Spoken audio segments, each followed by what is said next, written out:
పుష్పరాజు యొక్క ప్రతాపానికి రికార్డులన్నీ గల్లంతవుతున్నాయని చెప్పాలి. Already Baahubali 2 record గల్లంతైన విషయం తెలిసిందే. భారీ మెజారిటీ అయితే ఉందనే చెప్పాలి. ఇంకా నెక్స్ట్ దంగల్ మూవీకి అయితే ఇసురు పెట్టినట్టు తెలుస్తుంది పుష్ప 2. ఈ రికార్డు కూడా కొద్ది రోజుల్లో అయితే రాబట్టే అవకాశం ఉంది. కొద్ది రోజులు అంటే దగ్గర 1800 కోట్లు దాటింది కాబట్టి 2020 కోట్ల దాకా రావాలి. కొద్ది రోజులంటే ఒక 2-3 వారాలు పట్టే అవకాశం ఉంది. నెక్స్ట్ రాబోతున్నటువంటి మూవీస్లో ఏ మూవీ అయినా సరే కొంచెం తక్కువ టాక్ వచ్చిందంటే మాత్రం పుష్పకి కలెక్షన్స్ మళ్ళీ వస్తాయి. ముఖ్యంగా తెలుగు కన్నా హిందీలో మాత్రం ఈ మూవీకి తిరుగులేనటువంటి కలెక్షన్స్ వస్తానే ఉంటాయని చెప్పాలి. హిందీ కలెక్షన్స్ ద్వారానే ఈ మూవీని దంగల్ మూవీతో టీ కొట్టి మరీ ఓడించే అవకాశం గట్టిగా ఉంది. ఇది కేవలం హిందీ మూవీల నుంచి జరగబోతుంది.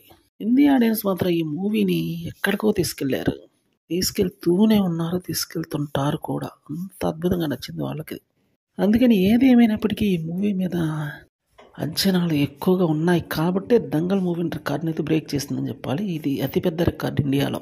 ఈ రికార్డు కోసం ఎంతోమంది ఆడియన్స్ ఇళ్లలో ఒత్తిలేసుకుని మరి ఎదురు చూస్తున్నారు. దంగల్కి ఈసారి దెబ్బ పడే అవకాశం గట్టిగానే ఉంది. ఇట్లా పడే అవకాశం లేదు.